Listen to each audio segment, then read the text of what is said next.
Hi, everybody. Welcome to this week's lecture. The first note, all the lectures that I'm releasing from my tour archives focus on psychological analysis of a set of key biblical stories. Each of them stands alone, but they work together as a group as well. Second note, last week in the intro I mentioned that I had written and released an article on climate change, but we decided to forestall that in favor of releasing another piece that I recently wrote called "They're Not Rape Gangs."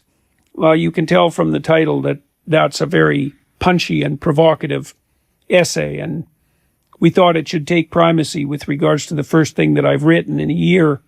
Not to say that the climate piece doesn't have plenty of power behind it. Anyways, you can find it on my blog. You can find it on X. You can go to jordanbpeterson.com. On with today's show.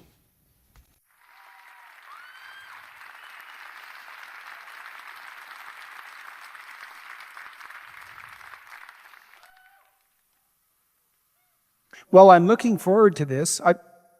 That's typical. If I stopped looking forward to this, I would be morally obliged to stop doing it. It's a great privilege. So I'm going to talk to you for an hour, 15 minutes, something like that. Then we're going to do a Q&A. And so I'm going to talk to you tonight about, well, something that I have talked about before and have written about before, but there was an idea that's been brewing in the back of my mind for a long, long time that I haven't ever made explicit. And I'm going to try to do that tonight. So that'll be entertaining. See if we can manage that.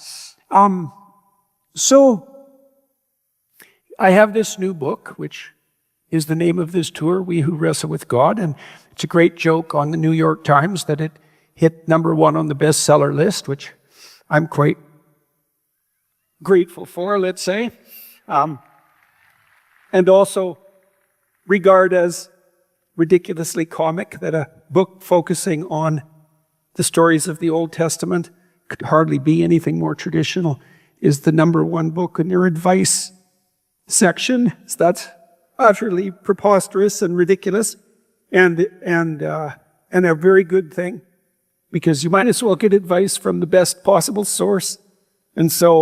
And I don't mean me, I mean those stories. So, We Who Wrestle with God. Well, I picked that title because it turns out that that's what the word Israel means.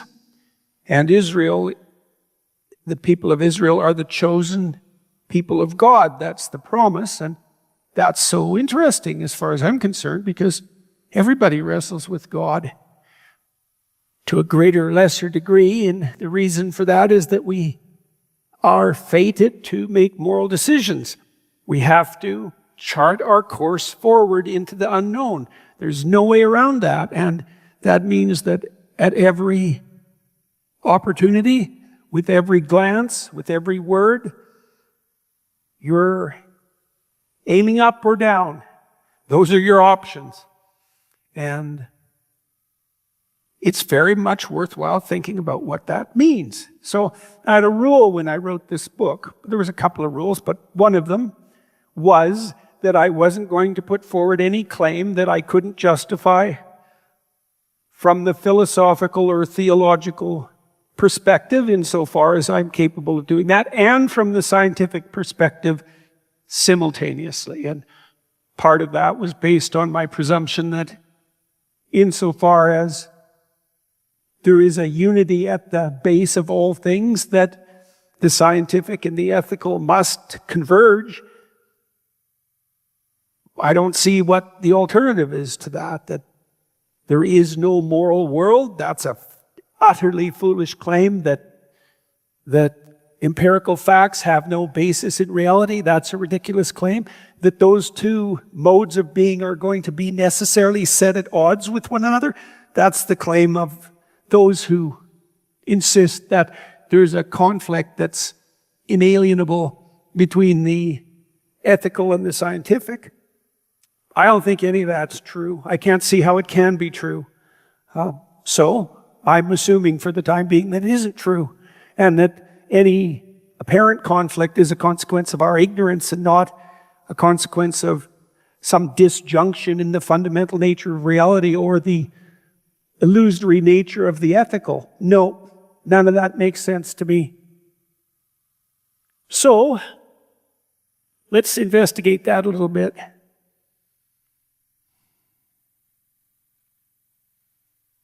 Where to start exactly? We could start with a riddle. Why did the chicken cross the road? Well, the answer to that is to get to the other side. The question is, why did he want to get to the other side? And the answer has got to be that, unless it was a self-destructive chicken, that he assumed that the grass was greener on the other side of the road, right? And it's a funny little joke, and everyone knows it, and that's kind of interesting. And I think the reason it's a funny little joke, and because everyone knows the joke, is because it points to something very fundamental. It's a meme. That's a way of thinking about it that would please Richard Dawkins, possibly. There's a reason that we do everything. Now, we can have a bad reason or a good reason. We all know that, right? We know that we're likely to feel ashamed, even though we might be happy that we got away with it, if we do something for a reason that's bad and might be easy and pleasurable in the moment, but that doesn't mean that we think it's right. We don't make a decision of any sort without making a moral decision, because a decision about destination is a moral decision. We make the decision to go from point A to point B on the assumption that that's an uphill climb towards something better.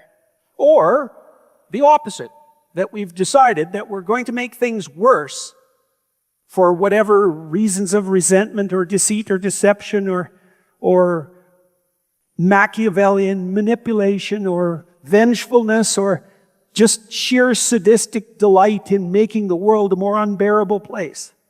Every action is a directional action, and every directional action is an ethical action. And this is true in the most microcosmic way possible. So, for example, there is no perception without action. This is a fundamental discovery laid out in detail by physiologists in the last 60, 70, maybe 100 years. There's a very different idea than you look passively at the world and you just see what's there. That isn't how perception works. There's no base level of perception independent of action. And there's no action independent of decision. And there's no decision independent of morality. And that means there's no perception independent of morality. And that's an interesting thing to contemplate, right? So when you're looking at the audience, for example, when I'm looking at the audience, I do that with a kind of intent. I have to select the person that I'm looking at, or I can look at the whole crowd at once. I'm looking at a given person or the crowd with a set of nested intents in mind. Here's a way of thinking about it. Here's a good way to be self-conscious on stage, which is not an experience I'd recommend. If you want to be self-conscious on stage, which will make you embarrassed and ashamed and stumble, you have to look at the audience with the glorification of your ego in mind. It has to be about you. You know, if you go out, it's a good thing to know if you're going to speak publicly. If you start worrying about you, are they going to be interested in what I have to say? Are they going to think I'm smart? Are they going to think I'm compelling? What will this do for my career, for better or worse? As soon as you start thinking about that, you treat the audience in a way that's oriented towards those ends, you're highly likely to be self-conscious, and that's going to interfere with the truth of your proclamations and with your so-called performance. It's not supposed to be a performance exactly, certainly not one dedicated to your own self-glorification, let's say. And if you have that as your aim, however unconsciously, then you're going to treat the audience like a means to your own ends, and that's going to trip you up, because it turns out it's not that pleasurable to be self-conscious. And in fact, there's no difference between being self-conscious and being miserable. Technically, those are so tightly associated that you can't distinguish them conceptually or statistically. So then you might say, well, what should it be about? If it's not about you, you're the one offering the talk, let's say, well, there are alternatives. You could use the opportunity to tear someone or something down. You could use the opportunity to say what you think is true. You could use the opportunity to explore something honestly and share that. Those are very different aims, and the fact of those difference in aims is going to make itself manifest in every gesture that you make and every glance that you undertake, and that's true for absolutely everything you do with everyone, including yourself, all the time. So there are structures of ethics that are complex and sophisticated that are governing how you use your eyes. Now, you all know that. And here's an example of that. You can use your eyes improperly on a date. Right, and the manner in which you do that speaks to your motivation.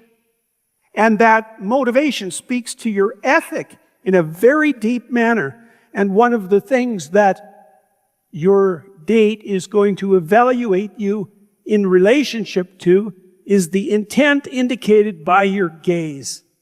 And we're doing that to each other all the time. Our eyes have evolved so they're maximally visible, right? White, colored, black. You can see them at a distance. You can tell where people are pointing them, and you can figure out what the hell they're up to. And that's, so think that's so cool. It's so remarkable to know that, because it means that the facts that you gather about the world by looking at it are a reflection of your intent. Now, I tell you, man, if you understand that, it immediately terrifies you. Because it means the world reveals itself at the level of fact in accordance with your intent. Man, if you really think that through, it'll scare you straight.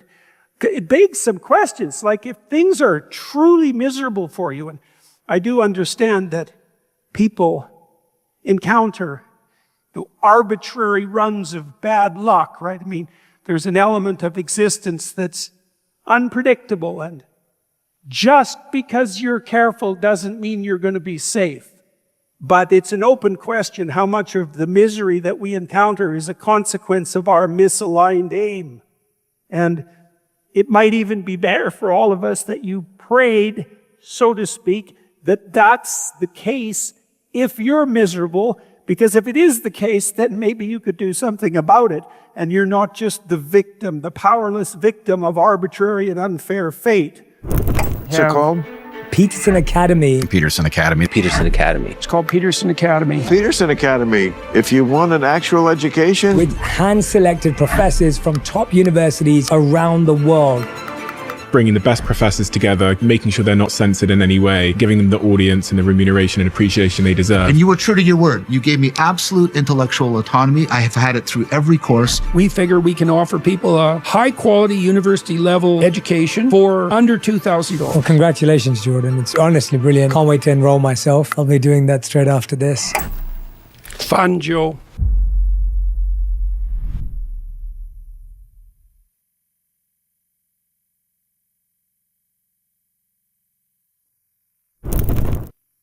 It's a possibility that if what's making itself manifest in front of you is not the answer to all your prayers or the source of all your valid desires, that you're just not looking at it with the right aim in mind.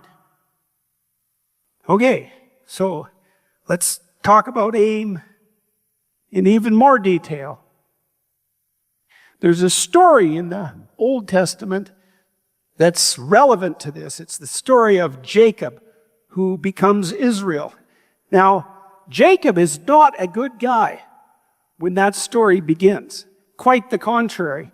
And this is actually a very interesting feature of the majority of the stories about the Old Testament prophets, these patriarchal oppressors, so to speak. They're not particularly admirable people at the beginning of their adventures. That's generally the case. And this is a good thing, because if the only people who can become agents of the divine are those without flaw, then there's no hope for anyone.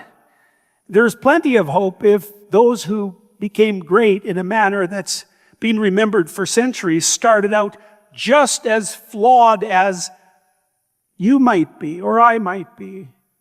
And that's also a realistic portrayal, right? It's the kind of portrayal you'd expect in high-quality literature, because in high-quality literature, the heroes are complex figures. They're not all good. They're flawed and twisted and bent in all the ways that make people horrible and wonderful and interesting. And the story of their life that unfolds is the story of how those flawed people make their way to hell or heaven, so to speak. And maybe even in reality. Jacob, when the story begins, Jacob he's a dweller in tents compared to his brother, who's a very masculine figure, an outdoorsman and a hunter, and an impulsive person in keeping with that archetypally and stereotypically masculine orientation. Jacob is a favorite of his mother, and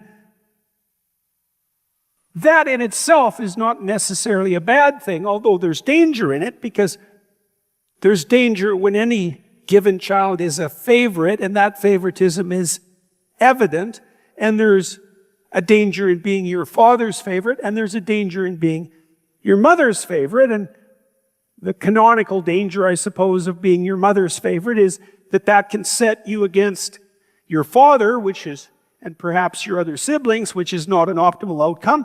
And also, maybe you'll be a bit too close and tightly bound up with your mother, which is also not generally a good thing, as Sigmund Freud warned about continually, seeing that, as he did, as the source of much of familial psychopathology.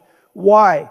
Human children have the longest period of dependency of any creatures, and that means that maternal bond and desire for nurturing and protection is extremely powerful and necessary, and also capable of going spectacularly wrong. And that's what happens in the case of children who are rendered or invited to become dependent.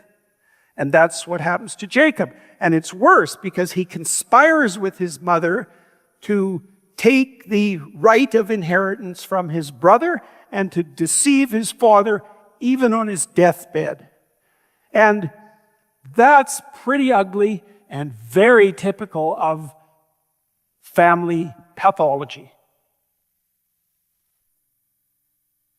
Near the story of Jacob as an independent person begins after he deceives his father and his brother in a manner so beyond the pale that it makes his brother murderous.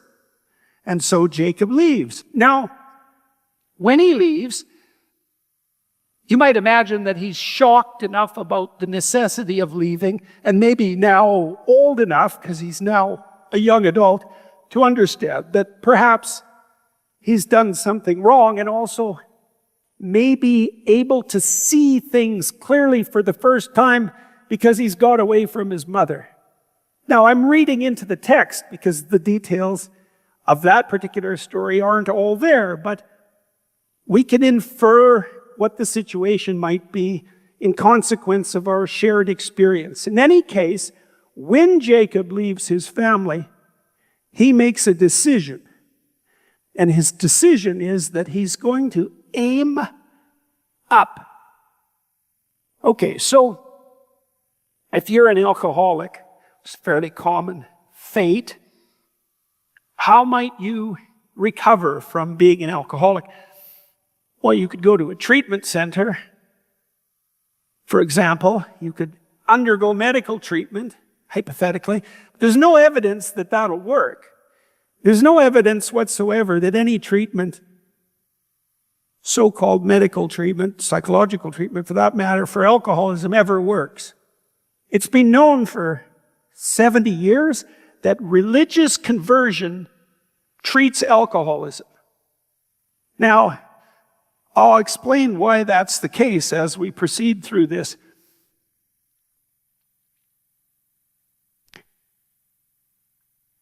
If you're going to wrestle something like an addiction to the ground, if you're going to radically alter your pathway through life, which is what Jacob decides to do, you have to come to a point of crisis where you decide to reorient yourself.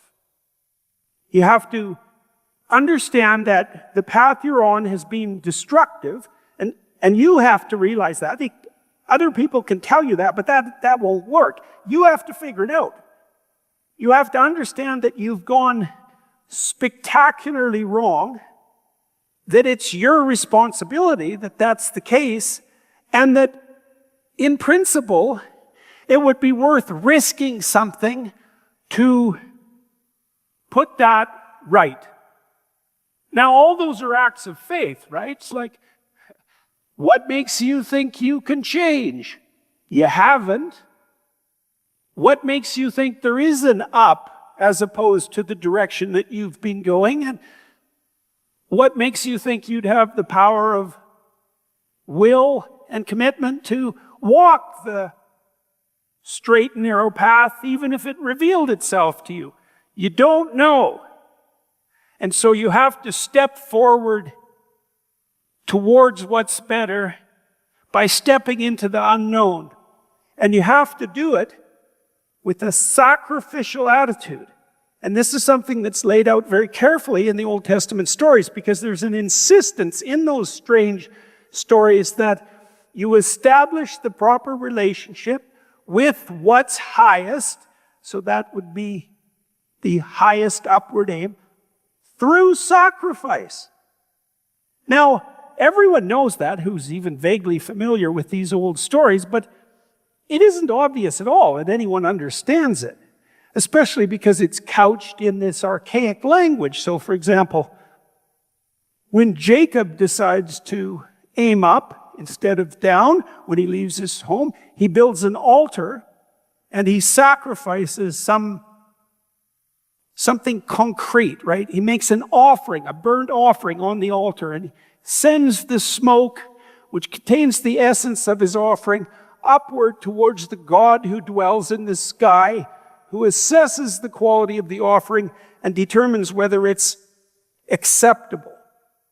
That's a very archaic conceptualization, right? That the essence, that a sacrifice is something concrete, that immolating it on an altar releases its essence, that the essence can be detected by the God of the sky, who decides whether that's an acceptable sacrifice. It's primordial conceptualization, but it means something deep. It's the way that a very complicated and sophisticated idea made itself manifest before thorough understanding of it could be established, before it could be abstracted. If you're going to change, you're going to sacrifice something. That's the nature of change, right? If you're going to sacrifice your stupidity, right? You're going to sacrifice your immaturity. And you know this too, that as you progress through life, assuming you progress, And new opportunities make themselves manifest to you in consequence of your progress. You're going to be called upon to leave the parts of you that were only worthy of the last adventure you had behind. You see, for example, when people have children, they often undergo a process of radical maturity. Not always, but usually. And you can see it in their face. You can see it in how they conduct themselves. They turn from children to adults. I saw this happen with my son. Before my son had children, he was a perfectly fine young man, but he was he still a kid? Most people are still kids before they have children. Partly because you're not an adult till someone is more important than you. And that's a hard thing to pull off before you have children. You can do it, but it's not easy. Children make it necessary, and if you don't manage that transformation, it's very difficult for you to be the parent you should be. So, the process of transformation is the decision to aim up. So that's to turn your eyes, let's say, heavenward. That's the poetic language. And then to vow to make whatever sacrifices are necessary in that pursuit. And that's how you leave behind the dried up carcasses of your previous self and ascend. And that's exactly what Jacob dreams, right? Because it's at that point that he has the dream of Jacob's ladder. And Jacob's ladder is a spiral staircase that reaches up to what? To heaven itself. Well, what does that mean? And angels descend and ascend on that staircase. So Jacob has a vision of the structure that unites us with the ultimate upward aim. Okay, so let's think that through. What this story is trying to relate about the nature of God and the nature of man in relationship to God. We've already established that to do anything is to aim, and to do anything good is to aim up. And we talked about micro aims, the aim that you might indicate with your eyes if you were on a date, let's say, and your true goal was the establishment of something like a lasting relationship predicated on truth and love. A very different signal, you might say, about your intent, given all the alternative motivations that you might bring to bear on that situation. Now, it isn't necessary that the person that you're dating wants you to signal the highest possible motivation, because they might be oriented, and maybe you're hoping for this, for something short-term, more intense, and requiring a hell of a lot less commitment. But it's still the case that the dynamic of attention and speech and the dance of personal interaction that characterizes that date is going to reflect the structure value within which both of the participants are operating. And that means that they each inhabit something like a ladder, but God only knows what's at the top. And this is a very important thing to understand. Now, there's an insistence in the Old Testament, and the New for that matter, that what's highest is ineffable. Okay, so this is a very important thing to understand, because the God that's portrayed in the biblical library is not definable, not in the final analysis. And there's a reason for that. The first reason is you cannot conceive of what the highest possible good might be. And you know that because as you pursue what you deem to be good in your life, you learn more about what's good. And there doesn't seem to be a limit to that, right? If you're striving upward and you accomplish something, you gather the wisdom that's a consequence of that accomplishment, and now you can specify your next aim more precisely. And there's no reason to assume that there's any limit to that. And what that means is that what's at the top recedes as you approach it. And you also want that, because otherwise you'd be in the position of Sisyphus. You know, Sisyphus, he rolls a stone up the mountain and then it rolls back down, and he has to roll it up the mountain and then it rolls down, and he has a life of fundamental pointlessness. And you might say that your life is Sisyphean, which means it's one damn thing after another. But you could construe, or the same damn thing over and over, more accurately, but you could construe your life as a sequence of mountains, each of which is higher, with no peak in the distance ever being the ultimate peak. And that would also be a place of endless adventure, because no matter how much you accomplish, there'd still be something left to accomplish. And then you could think of whatever beckons at the farthest reaches of that endeavor as the highest possible principle that recedes as you approach it. And that's one of the ways that God is defined in the biblical library. And I don't see any way out of that, because the only other hypothesis is that there's nothing that unites what is good. And that's preposterous, because we wouldn't even have a concept of good if there wasn't something that was the same about all good things. And you have to think about it as inexhaustible, because otherwise you'd be able to reach perfection. And I don't see anybody glowing white in the audience, so it seems like at least none of you people have managed that. And you'd want what's highest to be ineffable and receding, because otherwise it would be exhaustible, and then you could come to the end of your adventure, and you don't want that. And so we have Jacob's ladder, and Jacob has that realization when he decides to aim up, right? That the realization is that you could aim up, and that if you aimed up, this is the next thing that's in the dream. If you could aim up, if you did aim up, then what was at the pinnacle of your aim would then communicate with you. Now you think, well, does that make sense? Okay. Here's a way of thinking about it. Let's say that you could just remember this. Remember a time when you were like viciously angry and possessed by the desire for vengeance. Okay, now imagine that you now strategize in that spirit. Okay, so now your aim is, this will happen to you when you have a fight with your wife or your husband. You know, and in the anger, if it's a serious fight, in the anger of that fight, you're going to want to win. And maybe at whatever cost necessary.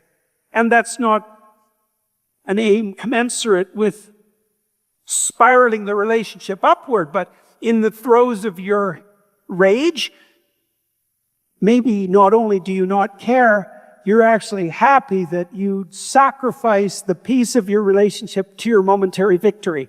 That's your aim. And then the ideas associated with that aim make themselves manifest to you in the theater of your imagination, because you've called upon the spirit of vengeance to reveal its proclivities to yourself. So there's something to be terrified about. The spirit of your aim informs your revelations. And that's true. That's true. That's not some superstitious religious proclamation.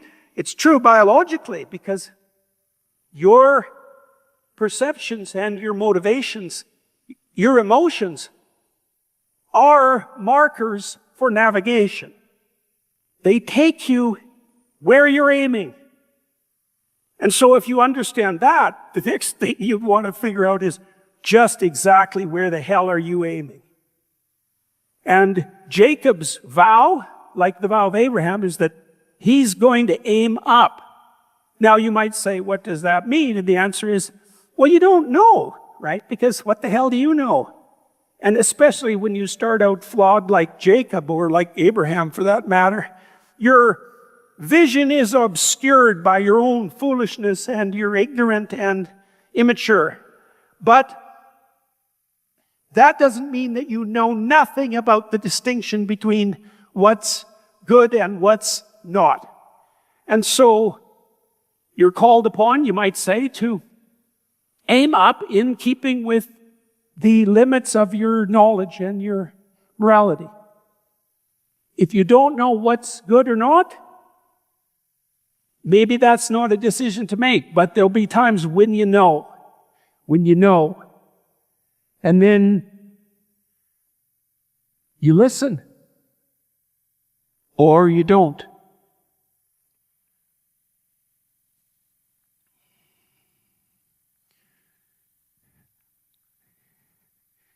There's a scene in the Gospels that's a very interesting scene. So Christ is on a mountaintop. Now, it's a trope, like a meme, that people experience enlightenment on a mountaintop, not in a hole, on a mountaintop, because you can see long distances on a mountaintop, right? The world is spread out before you. Your vision is enhanced. And a mountaintop is up. And up is nearer the heavens. And up is the direction of our aim if we're aiming at the good. These are all metaphorical truths, you might say. And so Christ is up on the mountain, and his disciples have a vision of him in the company of Moses and Elijah.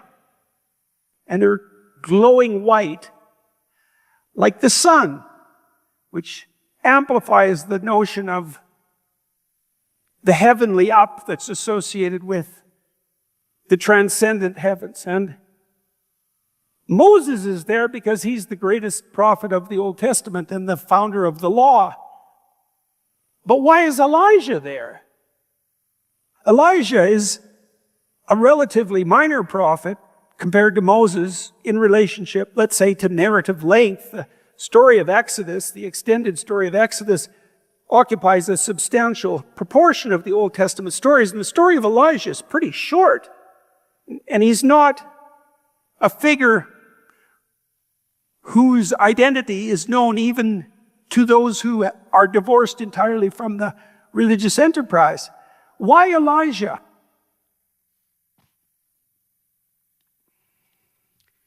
At the time of Elijah, the faith of the Israelites in the God of their ancestors has become weak. In fact, the narrative theme is that the only real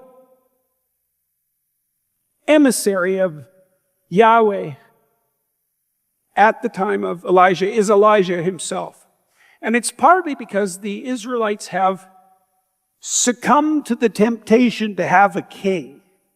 Now, the Israelites in the desert, they don't have a king. In fact, they escaped from a king. They escaped from the Pharaoh, and now they're out there trying to be responsible citizens and not doing that great a job at it because they have to take on the responsibility of the state.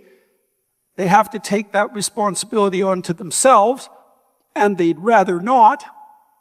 And so, in the aftermath of the Exodus expedition, the Israelites clamor for a king because everyone else has one and because they're not regarded as a formidable power without one. And God says, you can have a king, but I wouldn't recommend it because kings turn into tyrants and their subjects turn into slaves, and even voluntarily because they want to dispense with the responsibility, and that's not good for them. And the Israelites say, yeah, but we want a king anyways. And so they end up with a king, and the king in this particular story is Ahab.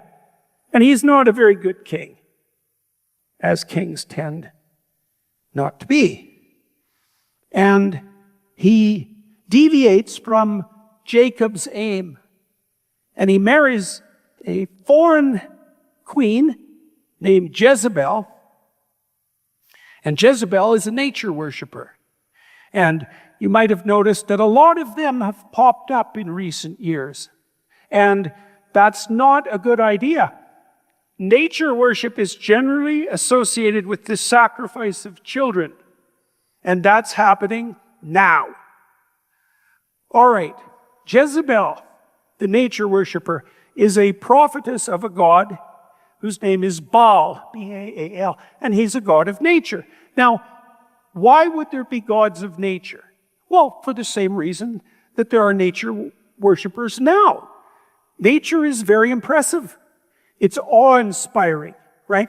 You go to the Grand Canyon, you look over the expanse of the ocean, or you see a storm on the ocean, you look up at the immense expanse of the Milky Way, or just watch a sunset. You experience an earthquake, or a forest fire, you can feel, or a thunderstorm, you can feel the power of nature, and its beauty and its majesty, and you can see it as valuable, and you can see it as beyond the human, and you can see it even validly as worthy of protection, and you can take it too far, and you can make nature itself something more valuable than the human soul, let's say, and you can fall into the worship of nature. And that's what happens with Jezebel. And in consequence, she persecutes all the prophets of Yahweh, and until the only one left is Elijah. And Elijah has a showdown with the prophets of Baal, and they both make altars, and the nature worshippers are praying away that their offering is taken up by Baal, and that doesn't happen, and Elijah makes an altar, and he soaks it in water so that it can't be burned, and then the fire of Yahweh descends and consumes not only the sacrifice, but the altar itself, and that's pretty much does in the reputation of the prophets of Baal, and they're all put to death by Elijah's followers, and the drought that affects the kingdom disappears. You remember in The Lion King, you may remember this, everybody knows The Lion King, so it's a good referent. When Scar becomes king, Scar, right?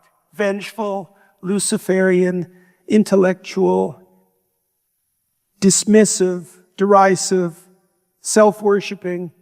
When he takes the throne, which is the Pride Rock, and the kingdom suffers a drought. Why? Because if your society worships the wrong thing, everyone starves. Why? You think it's easy to get fresh water? You think fresh water, that's a natural resource. You know, most people on earth still don't have fresh water. You have to organize your society very carefully before you can think of fresh water as a natural resource. And you're not going to do that if your society isn't oriented in the proper direction. Right? It has to be oriented so that it's going to serve everyone. Even the poorest have water in the United States, in Western countries, because we put people higher than nature. And we'll make dams, and we'll move rivers, and we'll disrupt the natural order so that children don't die of thirst. So the presence of water is dependent not on the benevolence of nature, although that plays a role, but on the ethos that governs the society. And that's true for all the abundance that we enjoy. It's not a mere consequence of good fortune. There are plenty of countries in the world that have ample natural resources that are devastated hellholes. In fact, there's almost no correlation between the wealth of a nation and the prevalence of natural resources. The economists call that the natural resource paradox. Well, why? Well, maybe if things come too easily for you, you don't appreciate them. And maybe if wealth is just lying around, the corrupt egomaniacs capitalize on it and turn into tyrants. You have as counterexamples places like Japan, a highly ethical, high-trust society with no natural resources, hyper-rich, right? Elijah defeats the nature worshippers. And so that's one thing he represents, and that's part of the reason that he appears transfigured with Christ. But that's not the end of the story of Elijah, even though just that is quite remarkable. You remember in The Lion King, when Scar is defeated by Simba, who matures under the influence of Nala and returns to take his kingdom back, that as soon as he defeats Scar in a conflagration of fire, the rain returns. Right. And that's because the proper principle has been put at the pinnacle of the ladder that reaches to the sky. And in consequence of that, the soul is satisfied and society becomes productive and abundant. Right? So Elijah defeats the prophets of Baal, and Jezebel gets word of this, and she's not happy, to put it mildly, and she calls for his death. And so Elijah heads for the hills and he hides out. And he's in a cave, which is where prophets hide out. And when he's there, he's wondering what's going on. He's despairing to some degree because there's hardly anyone left in the whole kingdom who is oriented properly. They've all turned into nature-worshipping hypocrites. And he's attempting to find his way. And when he's hiding out,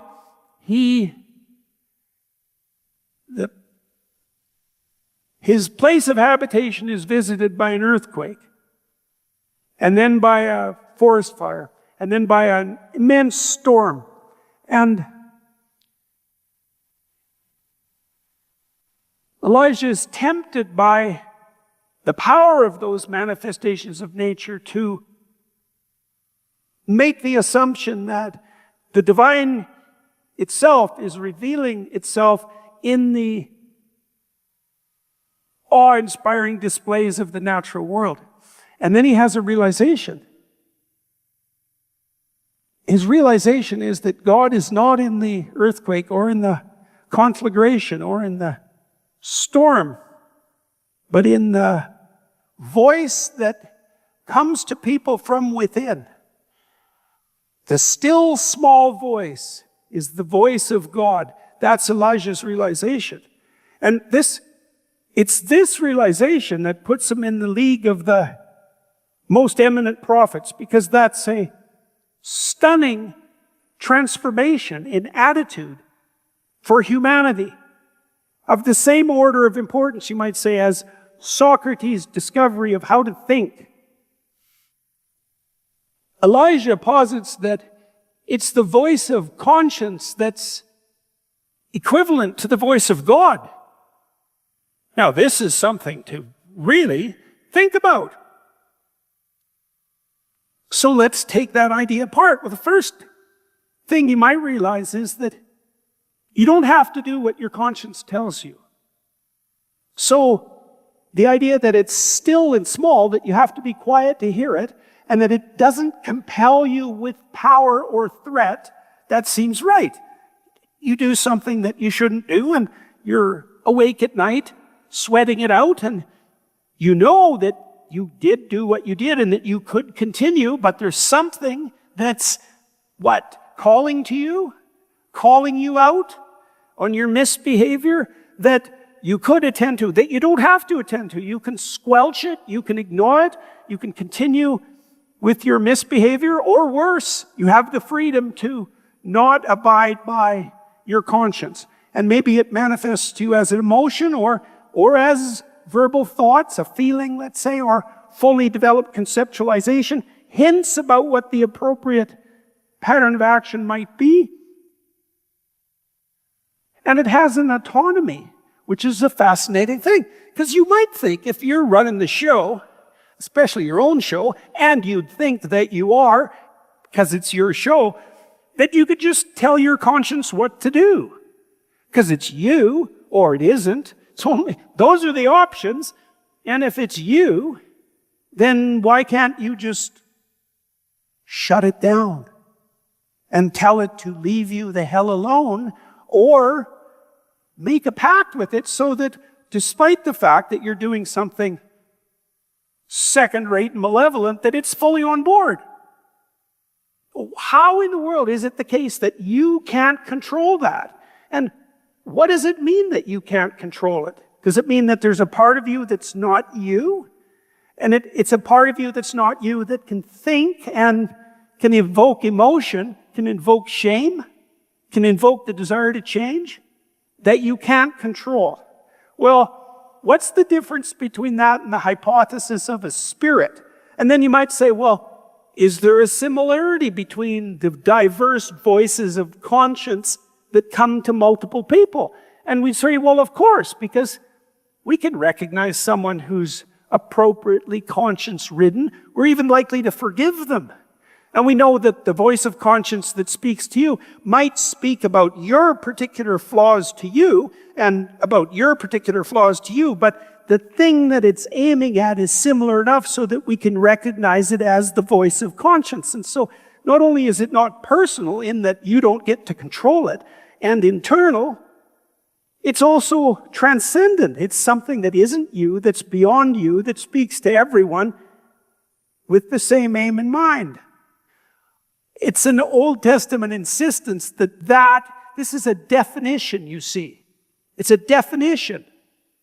That's a definition of what is to be regarded as God. Now, you can think of that as a hypothesis. That's perfectly reasonable. And it's not the only way that God is characterized in the biblical writings. In the story of Noah, for example, Noah, the God that comes to Noah, is the voice that tells the wise to prepare when trouble is brewing. Now, you can see an association between that and the idea of conscience, but it's not exactly the same thing. It's a different angle on the same thing. And in the story of Abraham, God is the voice of adventure. And the biblical insistence is the voice of adventure, the voice that calls the wise to prepare, and the voice of conscience, they're all the same thing. That's that underlying unity that makes the book aim at a monotheism. And I think that's correct. Now, back to Jacob's ladder, because we could take apart what conscience is technically. So let's say that you're a reasonably well-socialized man. And I'm going to say this technically. We know that among men and women, but it's more blatant in the case of men, there are two patterns of attitude towards sex and women. One pattern of attitude is characterized by preference, biologically speaking, for so-called short-term mating opportunities. That might be the land of the eternal one-night stand, which is a land where conquest is unlikely to be successful or lasting, but still beckons attractively. There are men who prefer the short-term mating strategy, and there are men who prefer sexual opportunity in the context of long-term relationship and commitment. That's clear. Those two patterns actually mirror two different patterns of reproduction in the biological world at large. There are some creatures that have no investment in their offspring. Puffballs, mosquitoes, fish. Reproduction is nothing but sex. The only contribution is sperm and egg. There's millions or billions of offspring produced. All of them die except a tiny handful. And sex and reproduction are the same thing. And then there's investment reproducers, and human beings are the ultimate exemplars of that. Very few offspring, very long investment period, multi-generational even. And there's no creature that exemplifies that pattern more particularly than human beings. That distinction between short-term low investment and long-term high investment is echoed in human personality. What's the personality of the men who favor short-term mating strategies? They're Machiavellian, which means they use their language to manipulate. They're psychopathic, which means they're predatory parasites. They're narcissistic, which means they want unearned social status. And to cap it all off, they're sadistic, which means they take positive delight in the unnecessary suffering of others. And so, that's a good example of how aim determines character, attention, action, and speech. Now, imagine that you're not a dark tetrad kind of guy, or that maybe you're only 25% tilted in that direction. So you're an intermingling, let's say, of a good, reliable man and an opportunistic man. And that's pretty much the standard situation. And you're tempted drunkenly to tilt in the direction of sexual exploitation. And maybe you have a willing partner who's tempted for the same reasons. And so you take the intensely pleasurable, advantageous in the short-term path. And then your conscience tortures you. Okay, why? Well, we made a theological case in a sense, right? Working on the hypothesis that human beings are related to the ultimate in the ultimate city on the hill, let's say, and that in some sense, the occupant of that city is in communication with each of us, and that makes itself manifest in the case of conscience. But there's a more mechanistic interpretation that doesn't make that one irrelevant, but adds a more practical realism to the idea. If part of you is aiming at love, if part of you is aiming at responsibility, if part of you is aiming at children, part of you is aiming at having the children who will love you, that you will be committed to, if part of you has the spirit of someone who will become a grandfather, then that's part of the implicit structure of aim that's shaping your attention and actions. And it might be lurking in the background, highly likely if you're 19, let's say, and impulsive, not thinking about settling down, not thinking about the multiple decades of your life, but still, insofar as you're acting out the pattern of manhood, valid manhood that characterizes your society, that ethos of long-term commitment and abundance is going to be operating unconsciously in the depths, regulating your conscience. And when you act in the moment in a manner that violates that longer-term covenant or contract, your own soul is going to let you know that you've wandered off the path. And I think, by the way, that we know enough about the way the brain is structured neuropsychologically. We know enough about how vision and aim and emotion and motivation and thought are associated to make what I just said an incontrovertible empirical fact. And so that's pretty interesting. You get the union, and it makes sense, right? Because you know perfectly well that you're plagued by your conscience when you do something pleasurable and useless in the moment that compromises you in the medium to long run, or that puts other people at risk. It's a form of betrayal, let's say.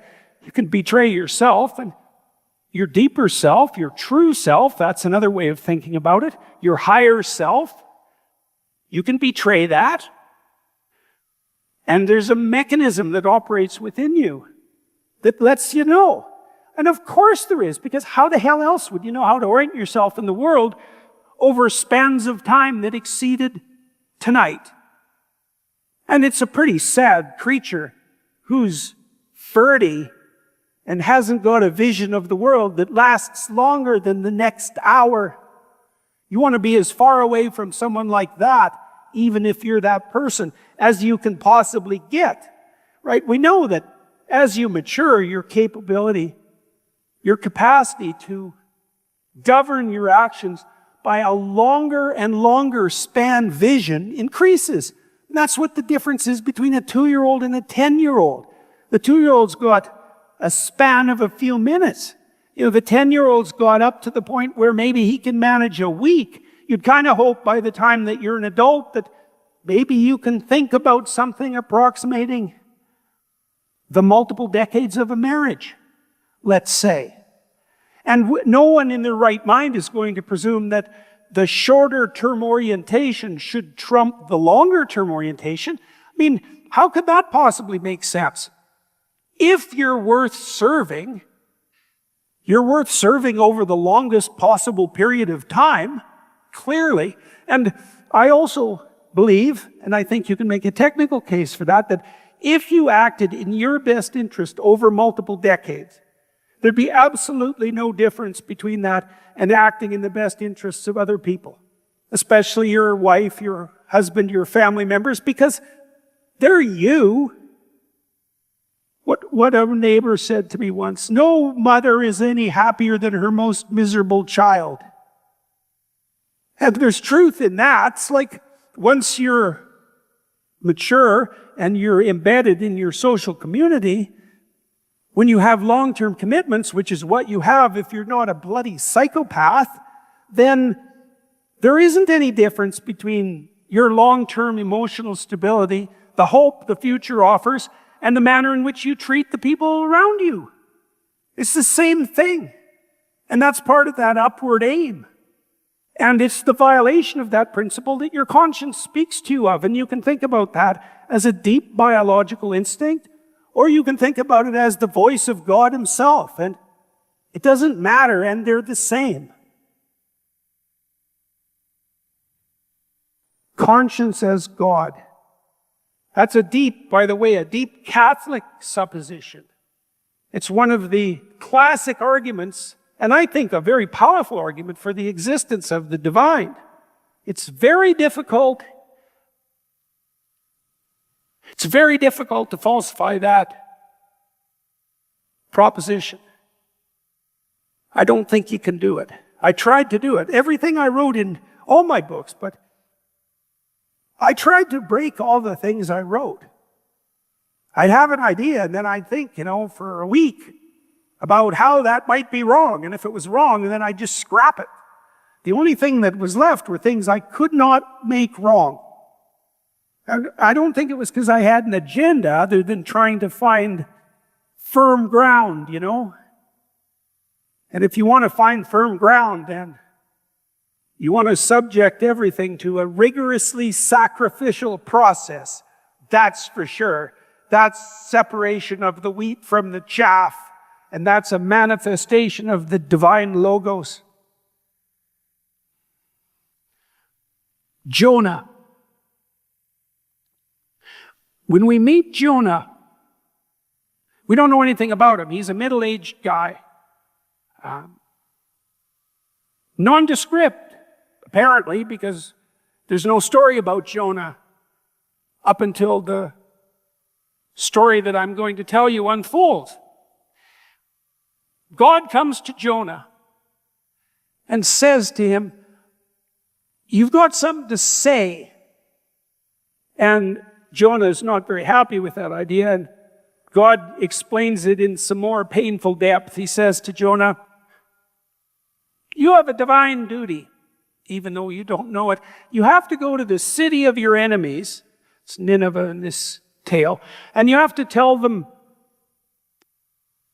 that I'm not very happy with them, and that if they don't straighten the hell out, there's going to be serious trouble of a sort you can hardly possibly imagine. And then we might say, well, is that the revenge of God? And do we wish to believe in a vengeful God? It's like, mess around and find out. I'm dead serious. It's like we all know perfectly well that there are choices that we can make that will lead to nothing but devastation, suffering, and destruction. And if you make enough of those choices, and there are enough of you making that choice, then good luck to you. And that's basically what God tells Jonah, just like he tells Abraham in relationship to Sodom and Gomorrah. It's like, break the rules long enough and reap the benefits. And that's the descent of the vengeance of God, you might say, or the descent into Dante's Inferno. And that's a place people go, and it might be a place that you all have visited, however temporarily in your lives. God says to Jonah, you have to go to Nineveh. Now, you have to understand that Nineveh was a city of the enemies of the Jews at that time. So Nineveh was like It's like San Francisco on steroids to Middle America, right? If God descended to take vengeance on San Francisco, then there'd be many middle Americans who are thinking, well, it's about time. And if God came to them and said, you go talk to the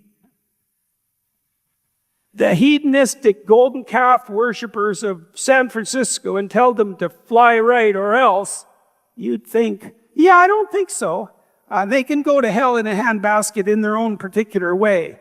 And that's basically what Jonah thinks. He thinks, I'm not going to talk to the Ninevites to straighten them out because they deserve a good smiting, and far be it from me to stand in the way. And there's other considerations. There's like 150,000 people in Nineveh, and they're foreigners. And so Jonah thinks, so this is the voice of the divine. It's telling me I have to go preach to my enemies, who are people to whom I do not wish the best, and I have to do it alone as their enemy, and there's 150,000 of them, and there's one of me, and who the hell am I? And why would they listen to me? So it seems like a fool's mission. That's certainly the case. And Jonah thinks, yeah, no, I don't think so. And so he makes for a port city, and he jumps on a boat, which is going to a city called Tarshish, which was literally as far away as you could get from Nineveh at that time. It's like, and you could, if you have an iota of sense, you identify not with God, but with Jonah. And you understand that that is exactly not only what you would do in all likelihood, but what everyone would tell you to do. So fine. So now Jonah's on the boat. And he's asleep. Now that's interesting, eh? That he's asleep. He's asleep like Christ's disciples are asleep in the Garden of Gethsemane. And he's asleep like Cain after his murder of Abel, wandering in the land of Nod. And he's asleep because if you violate the call of your conscience, then you will do everything you possibly can to make yourself unconscious. And so Jonah is asleep on the boat, and a storm rises. And that's a convenient time to be asleep too, especially if you're the cause of the storm. And so the wind blows and the waves rise and the ship is in peril, and the sailors, who are a pagan lot, are unhappy about their impending demise, and they think, quite reasonably, from a literary perspective, maybe there's someone on board who isn't exactly right with God. And so they ask the passengers, and they all deny any heavy burden on their conscience, and they find Jonah asleep, and they ask him, and he's somewhat sheepish at the moment, and says, well, now that you mention it, I did experience a direct command from the God that I worship to go to Nineveh, and I'm making tracks in the opposite direction, and so it's possible that it has something to do with me. And the sailors say, well, like, who is this God that you worship? And they're kind of expecting like it's the God, because they're pagans, of the local forest or the local well or maybe the beach or, you know, some relatively trivial deity that you could just kick to the side without too much threat. And Jonah says, well, you know the guy who made the oceans and the continents and the stars and the moon? That God. And the sailors think, you probably shouldn't annoy him. And so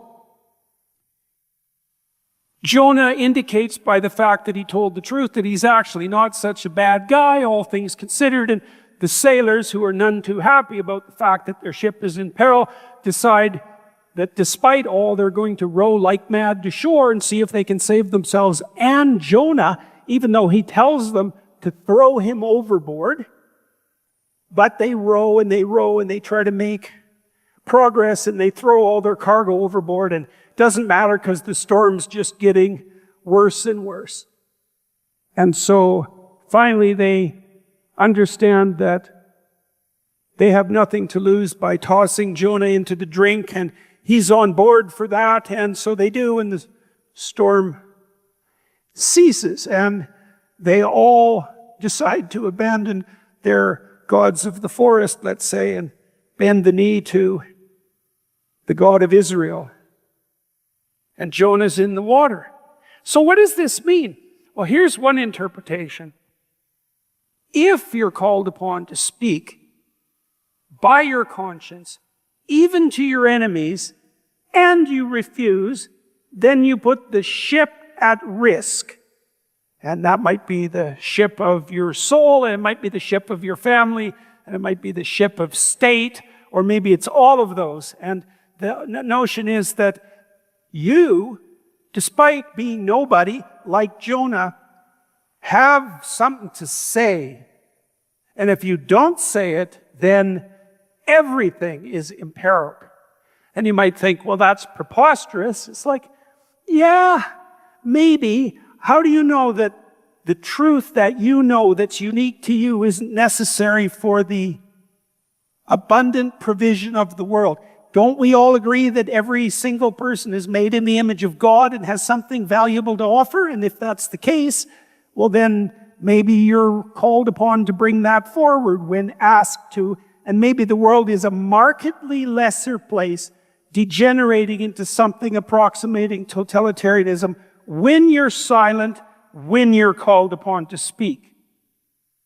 When Abraham meets the angels or God halfway through his adventure, they tell him that they're going to destroy Sodom and Gomorrah for similar reasons as the threat is posed to Nineveh.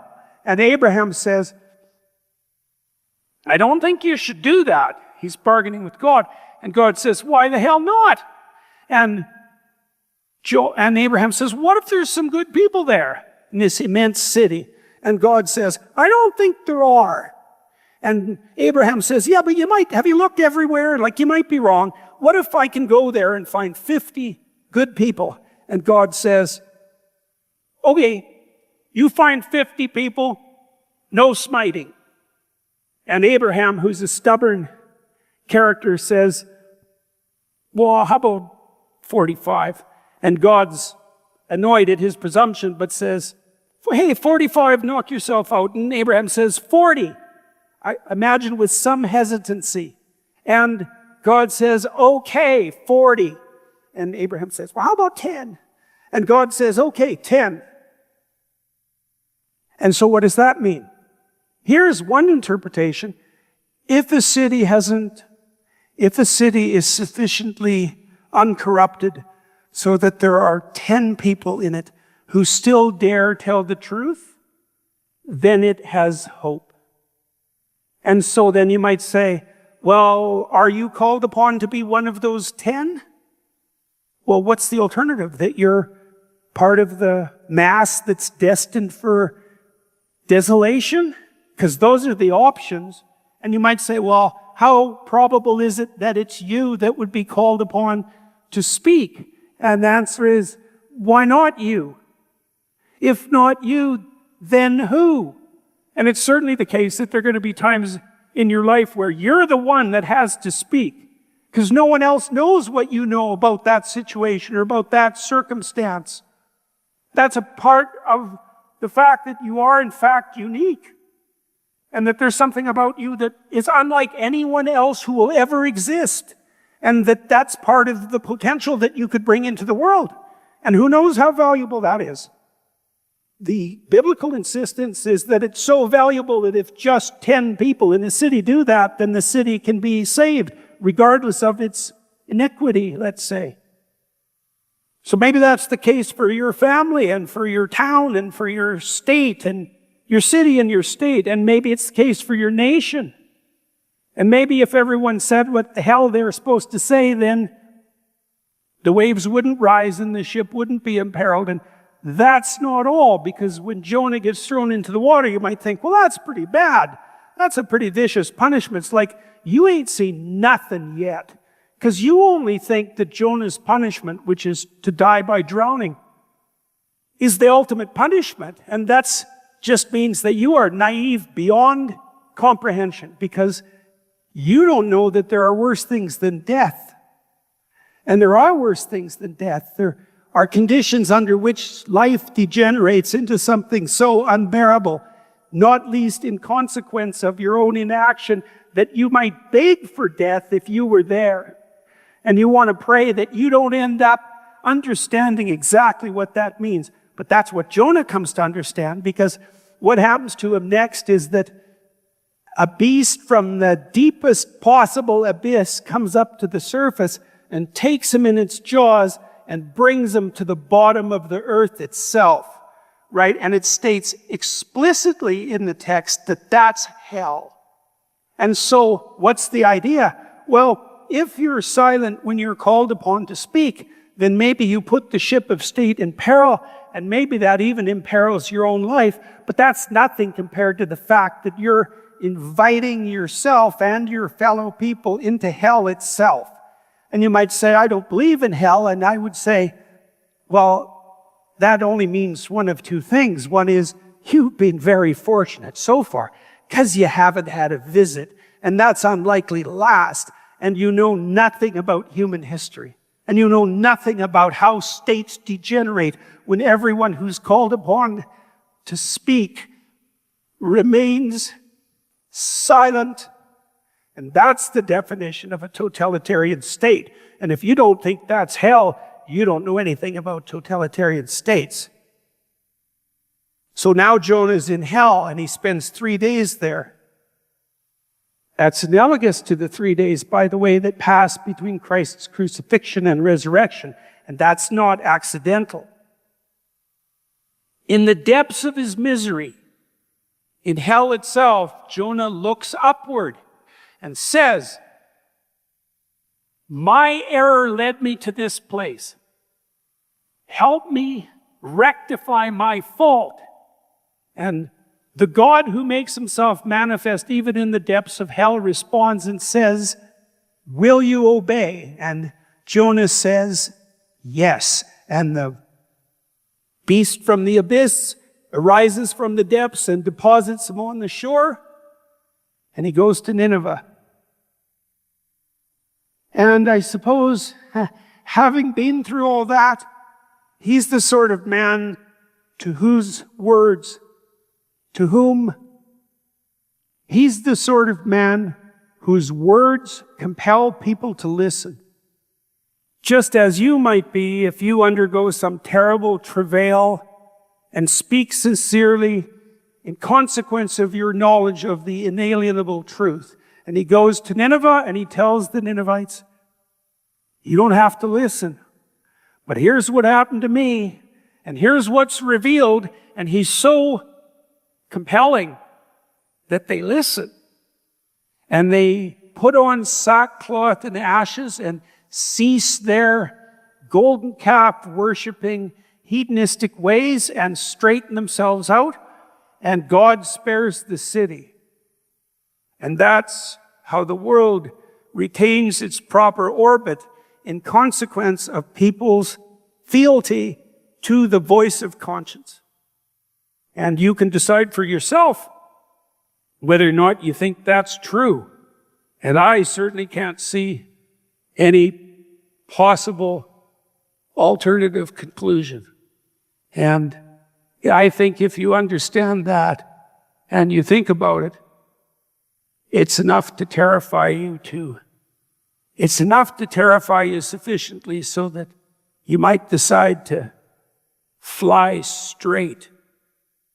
And I would say too, in the times we're in now, which are characterized by a rate of change that's unparalleled in human history, and by a realm of opportunity that's limitless and a realm of catastrophe that's bottomless, the decisions you make about whether or not you're going to say what you have to say when you're called upon to say it or not are going to have a bigger impact on how things unfold over the next few years than you can possibly imagine. And that's definitely worth thinking about. So that's God as conscience, and that's the story of Elijah, and that's the story of Jonah, and that's part of the way that the relationship between the human soul and what's properly put in the highest place is laid out in a fraction of the biblical stories. And that's outlined in We Who Wrestle with God, and we got a little bit farther tonight in its investigation than I did in the book. So, thank you very much.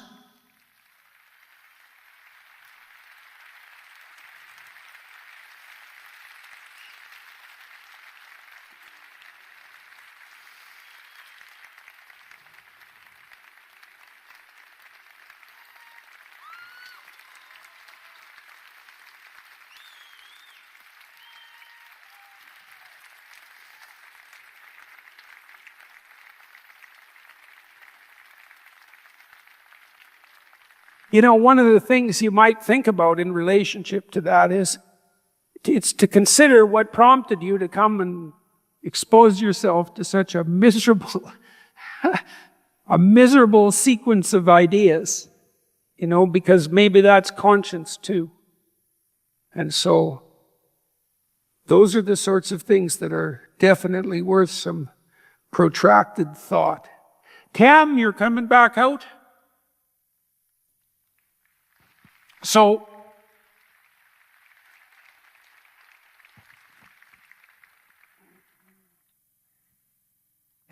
Hi there. Thank you. So there's some questions.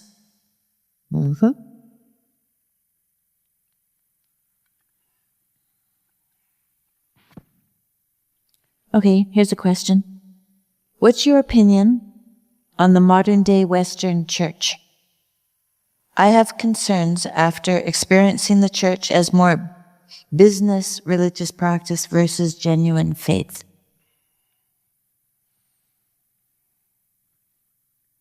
I think that, you know, when I was a kid, I stopped going to church when I was around 13, which was pretty common practice at the time, and which is an act that's propagated itself into the culture at large. And see, I had the wrong attitude because I went to the church and I saw the faults of the church, which were manifold, and I thought, I'm above all that. And that's a preposterous idea when you're 13. It's like, really? You're above all that. You're 13. It's like, what the hell do you know? You don't know anything about anything. And does the church have grievous faults? Absolutely. Are you above that? Definitely not. 100% not. And worse, it's like, maybe the thing to do in a situation like that, you know, if you're fortunate enough to purchase a dilapidated old house, you don't curse it for being dilapidated. You thank God that you have a house, and then you fix it. And so, fix it. And how? Well, that story of Jonah tells you how. Is something bothering you about the situation that's genuine? Say it. Talk to other people. Figure out what's wrong. Fix it. You know, we all inherit the privileges and for errors of the past. We're not above that. It's quite the contrary. You have presumptuous enough to presume that merely because you exist now that you're a moral specimen superior to the people who came before you. It's like, yeah, you last about 15 seconds on the American prairie in the dead of winter 150 years ago. So, what was my mistake? Some of it was Luciferian intellect, you know. I presumed that because my local minister, Protestant minister, wasn't particularly good at reconciling the paradox between the Darwinian view of evolution and the creation account in Genesis, that the whole damn enterprise was faulty. When the truth of the matter was, at least in part, that I didn't want to go to church. I had enough bloody school for the rest of the week, and I was looking for a reason to not what? To not attend services with my mother, which was really not very smart. You know? It's okay, Jordan. Yeah, well, I I liked my mother. I know you did. I did too. Yeah, and I could have spent more time with her, and I didn't. No. And she's dead. But you know that now. Yeah. Thank God. So yeah, the church has problems. You have problems. Your family has problems. Your city has problems. Like, do something about it. And here's something cool, something I didn't say in this lecture. I wanted to talk about it. You see, you might say that God asks Jonah to do something preposterous and impossible, and it's not reasonable. It's like, that's true. But it turns out that you're the sort of creature that can do something preposterous and impossible. And then if you did that, you'd find out you could do it, and then you'd find out that there's way more to you than you thought, and way more to the world. And so that responsibility of speaking is the opportunity of your life. And so if you're wise enough to see that the church is flawed, and you have your finger on it, it's like, fix it. Everyone will be thrilled about you.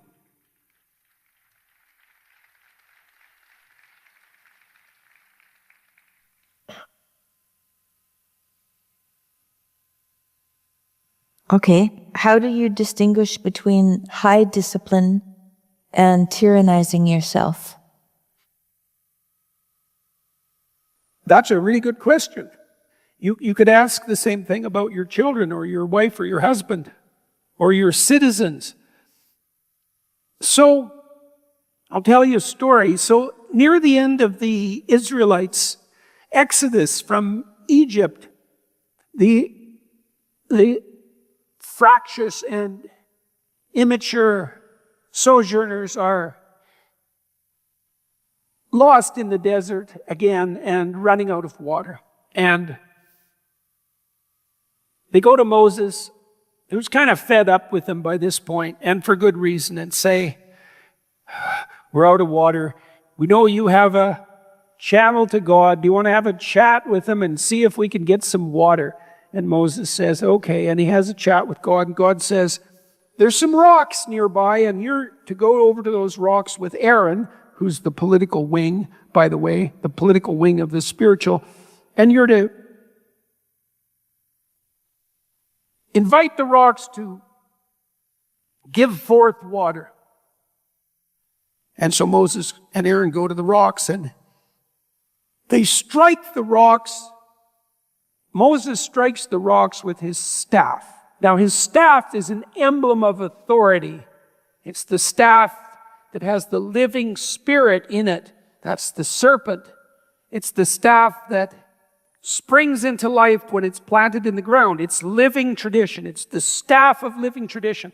It's the symbol of his authority granted to him by his relationship, his valid authority granted him by his relationship with God. And he uses that to demonstrate his power, and he uses force. And the rocks give forth water. And then Moses is punished with death and with failure to reach the promised land. And this is after guiding the Israelites out of tyranny through the desert for 4 decades. He uses force when he's told to use invitation, when he's told to use his language, his words, and not compulsion. And the punishment for that, even though he's arguably the greatest leader in the Old Testament library, is that he's sentenced to death and he doesn't reach the promised land. Don't use force. Don't use force, even on yourself. You want to invite yourself along for the ride. Now, that doesn't mean you get to be undisciplined, but you have to negotiate. You know, it's like, find something that you'll do. Find something good you'll do enthusiastically.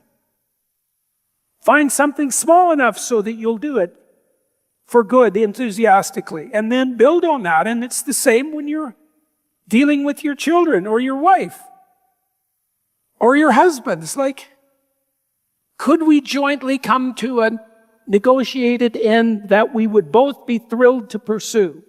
And that's a great basis for negotiation. Like, if I'm talking to Tammy and she wants something and I want something, it isn't necessarily the case that we can come to an agreement that gives her what she wants and what I want.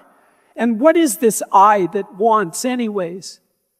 But maybe if we are honest and we let each other know what the situation is and we pay attention to what's right in front of us, we can negotiate a deal that's far better than anything we could have pursued on our own.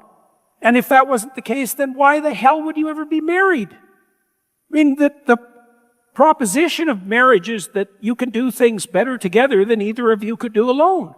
And so why couldn't it be the case that you could exchange your views and come up with a vision of how you might proceed that's far better than anything you could conjure up on your own, and that if you did that religiously, then you'd never have to use force because people would say, yeah, I could go for that. And then they're enthusiastically on board, and God only knows what you could accomplish then. And so, invitation, not force. Force is the sign of bad policy. Now, maybe you make exceptions for people who are truly malevolent, but you certainly do that with caution and with full knowledge that it's a suboptimal solution. Did I address that completely? Yeah, I thought that was good. Okay.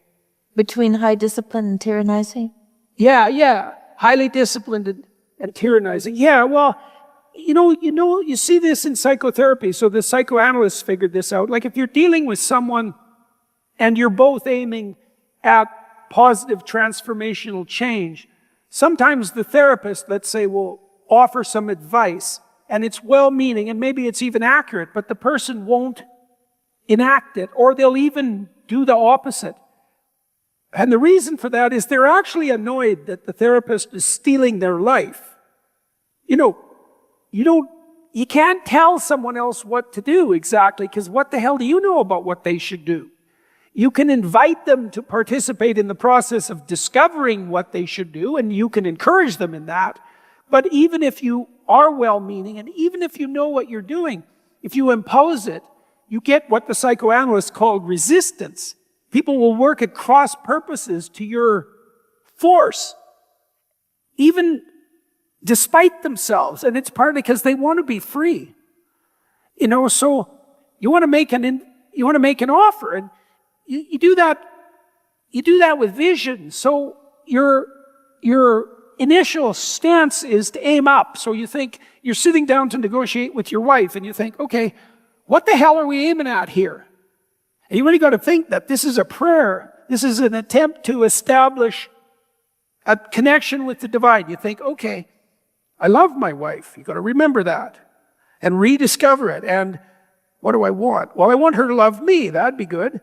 And I want her to be thrilled about the fact that we're together, and I want our life to improve continually, and I want to know what's going on with her, and I want her to know what's going on with me. And I want to do that in a way that's sustainable and joyful and playful, and that requires no force. Okay, so now you've identified the aim, and you've conjured up the right spirit. And now you can listen in the spirit of that aim. And then she'll do the same. And then you jointly climb the ladder to heaven. And that's fun. Yeah. And there's no force necessary. And so if you're resisting your own insistence, then maybe you're bringing a hand that's too heavy even to yourself.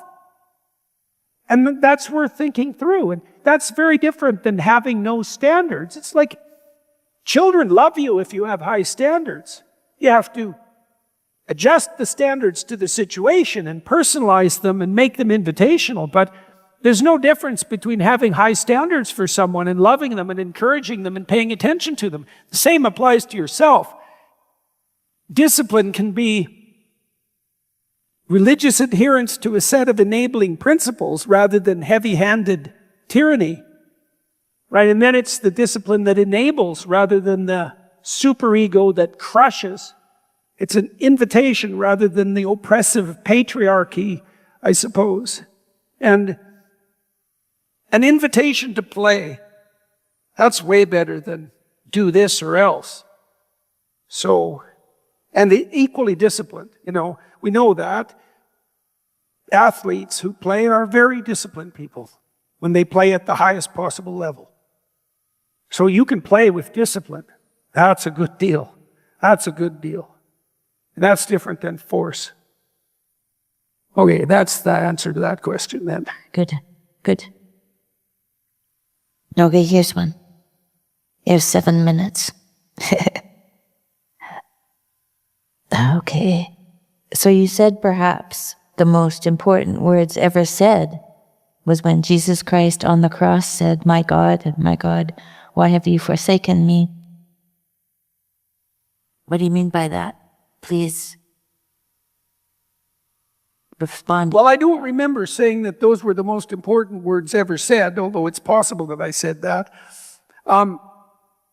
They were certainly important words, so we'll proceed on that basis.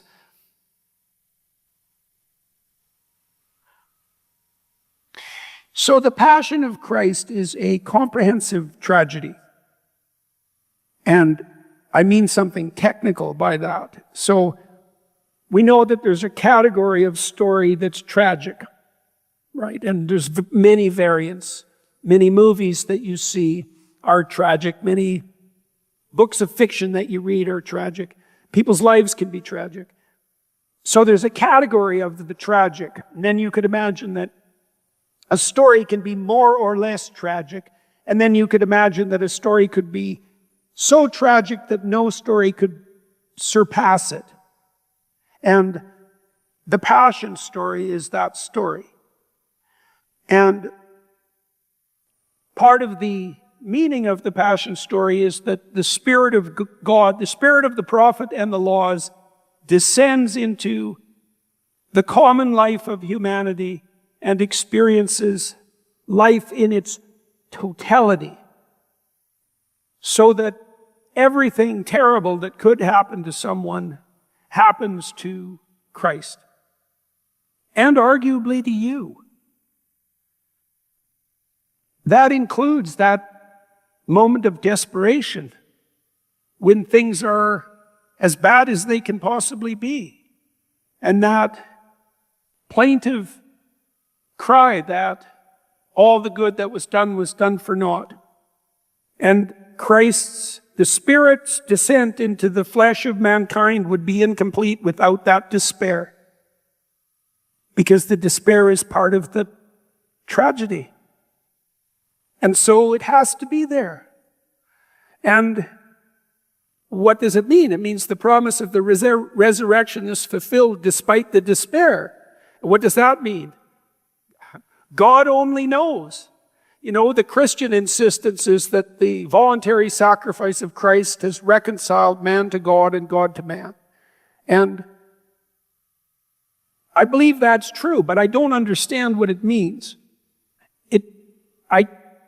Because I think it's beyond understanding in the final analysis. It means something like you reconcile yourself to life by voluntarily accepting all of its challenges. All of them. This is what Job does when he's tortured by Satan in the conspiracy with God to strip him of everything. Job retains his faith in the essential goodness of his being and in the ineffable benevolence of God despite his suffering. And Christ does that to the ultimate degree. And how can you reconcile yourself to fate, life, and the divine without accepting catastrophe? Or maybe even without welcoming it? And in the Christian story, which retells the story of Jonah to some degree. It's not only that Christ dies in desperation and painfully betrayed by his closest friend and under the thumb of tyranny and rejected by his community despite being the exemplar of the good man. After his death, he harrows hell. And that means that to redeem the world, that not only do you have to face unjust death, but you have to wrestle with malevolence itself. And of course that's true, because how else is life going to be undertaken? You're going to thrive because you hide. No one believes that. No one teaches anyone they love to run in terror from death and evil. And the alternative is to what? God, to welcome it with open arms? That's a lot, man. But that's the spirit of adventure. That's the voice that comes to Abraham. And we know, we've learned as therapists over the last century that people who voluntarily confront what terrifies them and makes them desperate become brave enough to prevail. And the biblical explanation for that is that if you walk through the valley of the shadow of death in faith, and the spirit of your ancestors walks with you. And that's right. So that's what that means.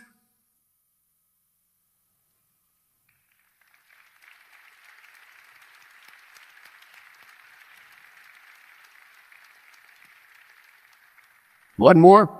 One more, all right.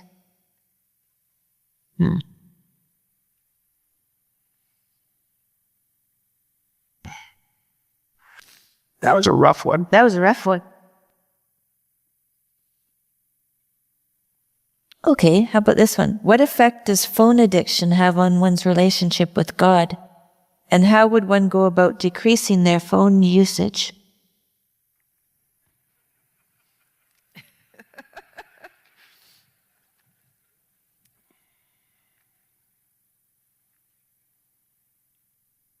So I guess that's a variant of the Tower of Babel story, hey? So in the Tower of Babel is built by engineers. They're the descendants of the city builders and the creators of artifacts. They're people who are obsessed with technology, with things, with machinery. And it's not that that's a bad thing, but it has to be put in the proper place. It can't be the goal. It has to be the servant of the proper goal. And the Tower of Babel is the tyrannical society that emerges when technology is worshipped as God. And the consequence of that inversion of the proper moral order is that everyone loses the ability to genuinely communicate. Right? That's the proliferation of languages and the descent into linguistic chaos.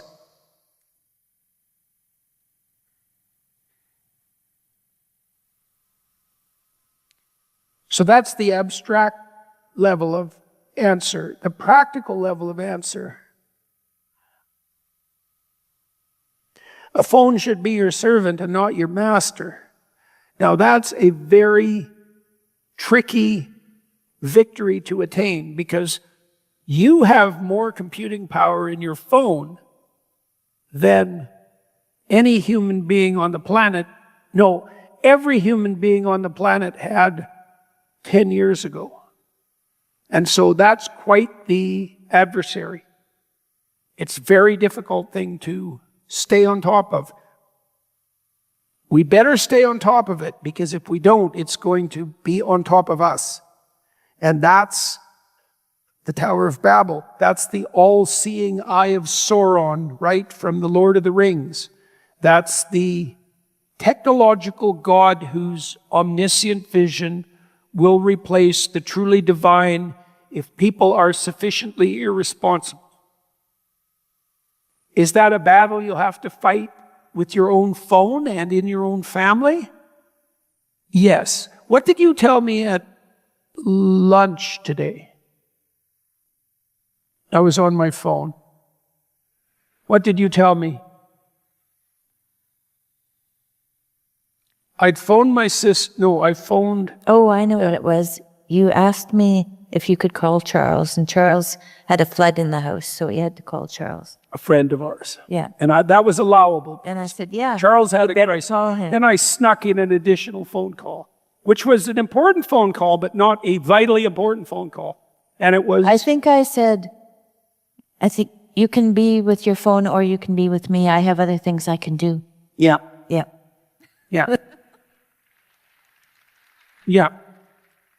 She said it, I would say, kindly by her standards, but also honestly. And it was a very good response because she noted that I was pushing my luck, which I was, and there's likely some egotism in that. And also that didn't make her happy, and that's not helpful. It's not that her unhappiness is the problem. It's that if her unhappiness is valid, then it's a problem.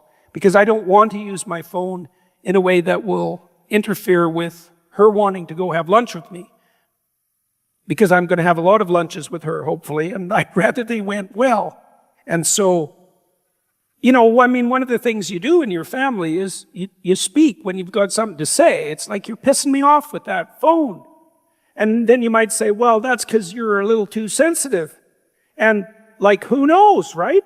Maybe you're not so good with your phone, and maybe she's a bit too sensitive, and you can hash that out and hopefully come to some conclusion. My conclusion was, I kind of knew I was pushing my luck with that second phone call. But I also appreciated it because we need to be tapped into shape constantly by the people around us. None of us are sane enough to be sane by ourselves. You can just forget about that. That's never going to happen. You're sane if people can stand you because they keep reminding you of how useless you are, and then that sort of makes you sane. So that's the definition of sanity, really. And you got to conduct yourself in a way that makes you acceptable to other people so they remind you politely how to not be insane and in hell. And so you battle that out with your phone, and I guess you refer to your own guilt and your sense that you're wasting time and the clock is ticking, and then you watch and see if everyone you're sitting down to, at Christmas dinner is on their phone and not interacting with each other, because that's obviously not so good unless you don't like them, in which case, what the hell are you doing there? Or maybe you should fix it. Yeah, and then you should fix that, definitely. So, I don't have any particular wisdom other than that on the phone front, because everyone's wrestling with this insanely powerful and attractive technology, and it's just going to get worse and better, and fast. Whatever you're worried about in relationship to these phones, something way more terrifying is going to be coming down the pipelines in the next few years. You ain't seen nothing yet. So get ready, because it's going to be quite the ride. So I guess that's that for tonight. Yeah. All right, everyone. Thank you very much for coming tonight. Thank you, dear. You're welcome. Very good to see you all, especially you people from Cleveland. Yeah.